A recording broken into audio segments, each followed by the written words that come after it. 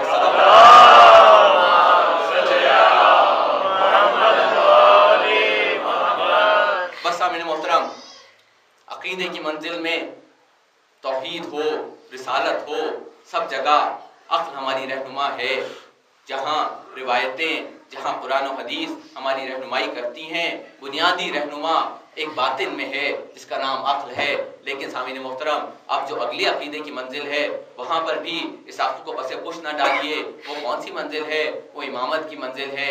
دیکھیے, امام کو امام سمجھنا یقیناً ہمارے عقیدے کے اندر شامل ہے, لیکن اب اس کے بعد ہم قول رسول یہ سنیں کہ رسول کہہ رہے ہیں علی شہر علم کا دروازہ ہیں, گویا تمام علوم علی سے جاری ہوتے ہیں. تو اب عقل سے رہنمائی لیجئے, عقل سے مدد لیجئے. کیا مدد کرے گی عقل؟ عقل بتلائے گی. دیکھو, علم کا لازمی نتیجہ کیا ہوا کرتا ہے. جو جس شعبے میں علم حاصل کرتا چلا جاتا ہے اس کا کیا نتیجہ نکلتا ہے.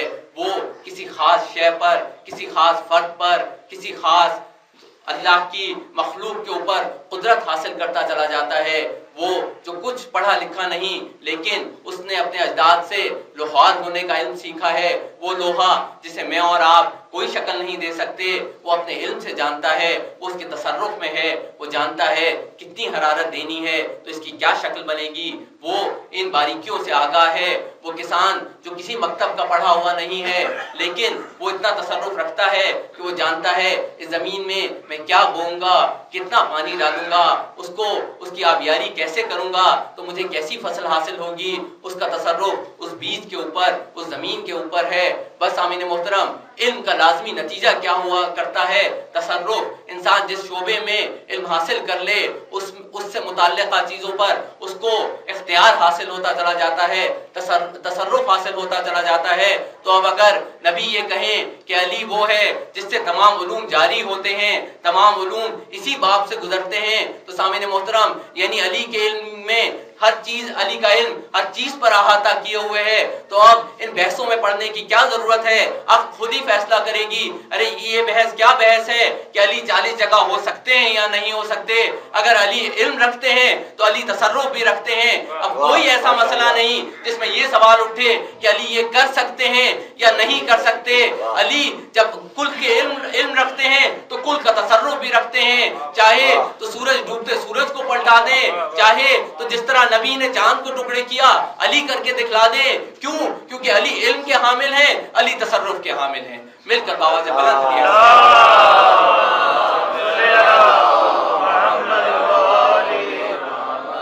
تو بس سامعین محترم, ہدایت کے لیے اللہ نے یہ بنیادی ہدایت انسان کے اندر رکھ دی. وہ ہدایت کہ جو اس کو حیوان کی منزل تک رہنمائی کرتی ہے.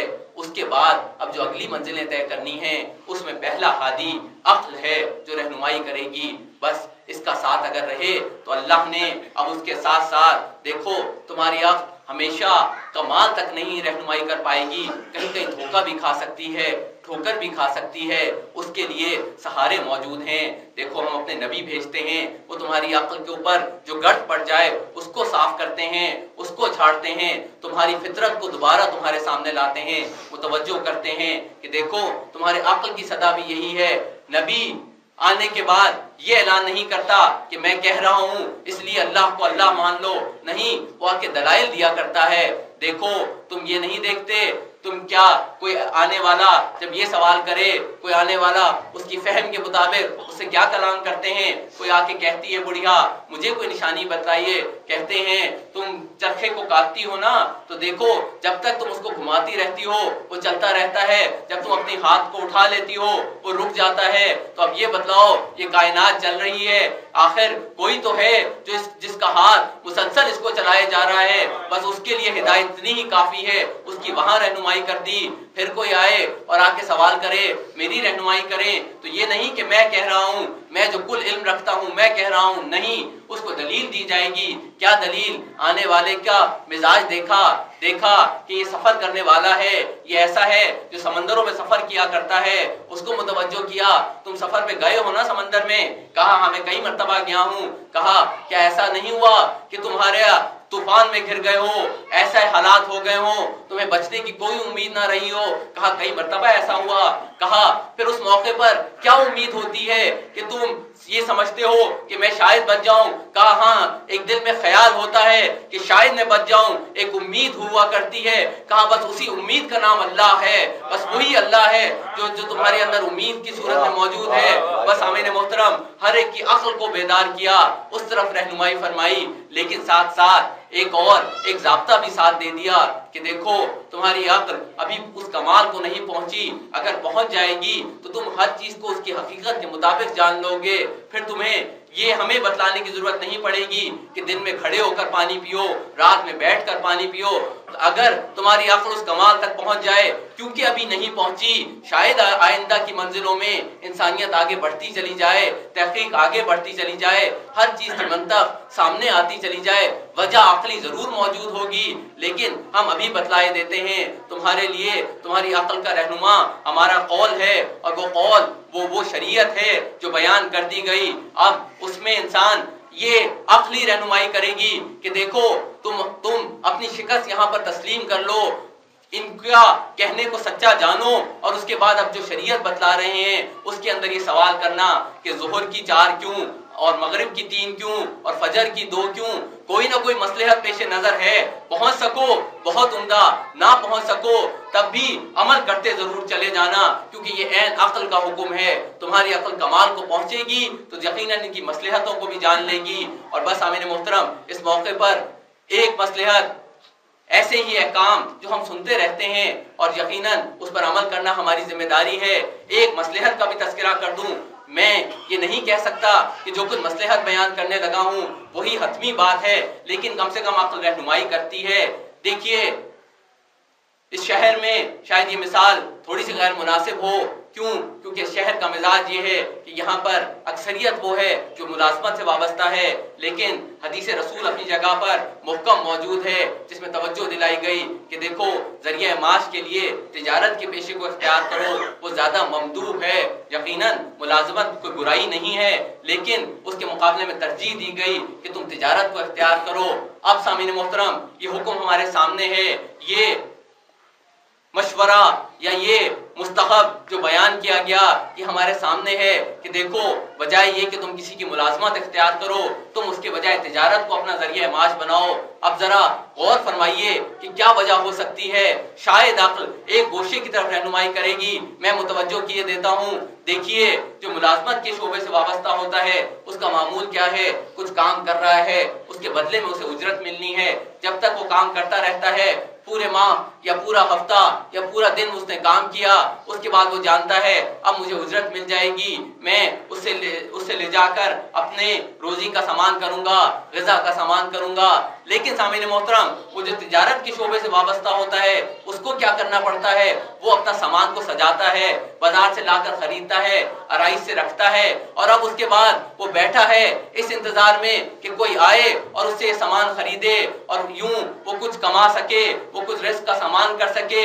بس سامعین محترم، اب وہ جو بیٹھا ہے اس آسرے پر کہ کوئی آئے اور اس سے خریدے، اب ذرا اس کی دل کی کیفیت، اور وہ جو مہینے بھر کام کرتا ہے اور جانتا ہے کہ مجھے کچھ نہ کچھ اجرت مل جائے گی، اس کے دل کی کیفیت کا موازنہ کریں۔ ایک وہ ہے جس کو یقین ہے کہ میں نے کام کیا ہے مجھے اجرت مل جائے گی، ایک وہ ہے جس کو صرف توکل اللہ کے اوپر ہے، میں تو دکان سجائے بیٹھا ہوں، کوئی آئے گا تو لے کر جائے گا۔ تو اب جو اللہ نے یہ متوجہ کیا تجارت کو اختیار کرو، تو شاید یہ وجہ رہی ہو اس طرف آؤ، تمہارا توکل ہم پر بڑھے گا، تم جانو گے دینے والا کوئی اور ہے، تمہاری محنت صرف ایک ذریعہ بنا کرتی ہے، ورنہ رزق دینے والا، وہ جو وسیلہ بنا کرتا ہے، وہ جو تمہاری تجارت میں برکت ڈالا کرتا ہے، وہ کوئی اور ذات ہے۔ گویا اس کا عقلی فائدہ، یہ عقلی فائدہ اس صحت کی زبان میں، اس فائدے کی زبان میں نہیں ہے، یہاں روح کو ایک فائدہ تھا، اللہ نے اس لیے متوجہ کیا تجارت کو اختیار کرو، یہ تمہارے لیے زیادہ بہتری کا ذریعہ ہے۔ مل کر باوند بلند کیا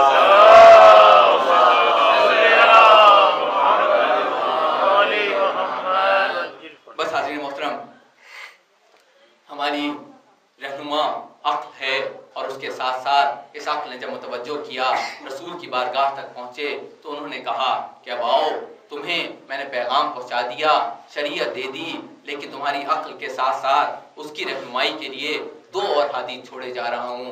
وہ ہادی کون؟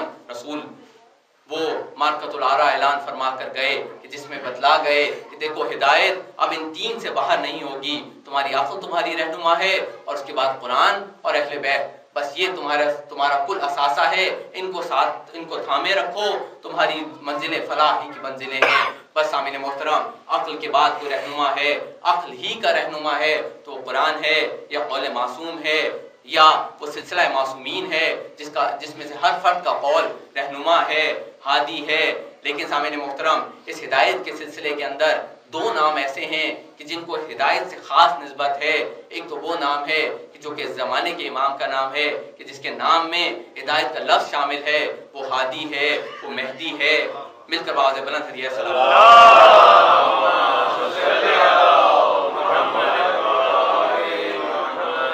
اور پھر اس سلسلہ ہدایت میں ایک ہستی اور ہے جس کے لیے ہادی ہونے کا، ہدایت کا ذریعہ ہونے کا بالخصوص ذکر کیا گیا۔ وہ کون سی ہستی ہے؟ رسول کی زبان سے ارشاد ہوا، ان الحسین مصباح الہدا، حسین وہ ہے جو ہدایت کا چراغ ہے۔ بس سامعین محترم، انسانیت کو متوجہ کیا گیا کہ دیکھو ہدایت حاصل کرنی ہے تو حسین کی طرف آؤ، حسین ہدایت کا چراغ ہے، تمہاری عقلوں کو دعوت دی جاتی ہے، آؤ حسین کی بارگاہ میں آؤ، حسین ہدایت کا چراغ ہے، وہ روشنی دے گا۔ سامعین محترم، یہاں پر تفصیلی بیان کی گنجائش نہیں ہے، لیکن ذرا سا غور فرمائیے، یہ جو چراغ ہوا کرتا ہے اس کی کیا صفات ہوتی ہیں؟ 2 صفات بڑی واضح ہیں۔ ایک یہ کہ جب کہیں پر اندھیرے کرنا ہو، اندھیرے کا اہتمام کرنا ہو، اندھیرے کا بندوبست کرنا ہو، لاکھ جتن کرنے پڑتے ہیں، آپ کو روشنی کے تمام ذرائع کو بند کرنا پڑتا ہے، لیکن گھٹا ٹوپ اندھیرا ہو اور اس کے اندر روشنی کرنی ہو تو اس کے لیے ایک چراغ بھی کافی ہوا کرتا ہے۔ ایک چراغ اس تاریکی کو دور کر دیا کرتا ہے۔ گویا نفاق، کفر اپنے جتنی مرضی تاریکی پھیلا دے، جتنے مرضی پردے ڈال دے، ان شخصیتوں کو چھپانے کی کوشش کر لے جو علی کے مقابل آئیں، جو علی سے پہلے آئیں، ان کو جتنا پردے میں لانا چاہے، حسین وہ چراغ ہے کہ جب یہ چراغ جلا تو اب ہر چہرے پر پڑی نقاب الٹ گئی، اب حق واضح ہو گیا، باطل واضح ہو گیا۔ سامعین محترم، ایک تو چراغ کی یہ صفت ہے، اور ایک اور صفت ہے چراغ کی، وہ صفت یہ کہ دیکھیے چراغ روشنی تو دیا کرتا ہے، لیکن اس کے اندر ایک صلاحیت یہ بھی ہے کہ نہ صرف یہ کہ وہ خود جلتا ہے بلکہ اپنے سے دوسرے چراغوں کو بھی جلا سکتا ہے، اور اس کمال کے ساتھ کہ نہ اس کی روشنی میں کمی ہوتی ہے اور ساتھ ہی ساتھ کئی اور چراغ جل جاتے ہیں، وہ اس کی اپنی روشنی بھی برقرار رہتی ہے، اور ساتھ ہی نہ جانے کتنے اور چراغ ہیں جو ایک چراغ سے جلائے جا سکتے ہیں۔ اب حسین جن کو مصباح الہدا کہا گیا، تو یہ سارے پہلو رسول کے پیش نظر ہیں۔ حسین وہ ہوگا جو حق و باطل کو بالکل واضح کر دے گا، اور پھر حسین ہی وہ ہے جس اس ہدایت کے چراغ سے اتنے چراغ جلیں گے کہ کائنات جگمگا اٹھے گی۔ بس ذرا آنکھوں میں بصارت ہو، ذرا سی دیکھنے کی صلاحیت ہو، تو اب روشنی اتنی ہو کر دی حسین نے کہ اب حق و باطل میں کوئی ایسا فرق نہ رہا، ایسا فرق واضح ہو گیا ہے کہ اب کسی کو دھوکہ نہیں ہوگا، ہر ایک کے لیے بات پوری طرح واضح ہو گئی۔ بس سامعین محترم، حسین کے جلائے ہوئے چراغ، یقیناً ایک تو وہ موقع تھا جب ہم نے حسین کی جانب سے کہکشاں کو زمین پر اترتے دیکھا۔ کون سا موقع؟ جب حسین نے سب چراغ بجھا کر چراغ کو دوبارہ جلایا تھا اس خیمے کے اندر، تو گویا آسمان کے تارے زمین پر اتر آئے تھے، ہر طرف ایسے چہرے تھے جو ہر ایک ایسا چراغ تھا جس سے ہدایت حاصل کی جائے۔ اس میں زہیر ابن قین بھی ہیں، تم ابھی نئے آنے والے ہو نا اس راہ میں، دیکھو زہیر تمہاری ہدایت کریں گے، تم پرانے ساتھی ہو، تم پرانا اس راستے پہ چلنے والے ہو، حبیب ابن مظاہر موجود ہیں، تم جوان ہو نا، علی اکبر موجود ہیں، تم ابھی بچپنے کی سرحدوں سے آگے بڑھ رہے ہو، قاسم ابن حسن موجود ہیں۔ یہ چراغ ایسے روشن کیے حسین نے جس سے چاہو ہدایت حاصل کرو۔ لیکن سامعین محترم،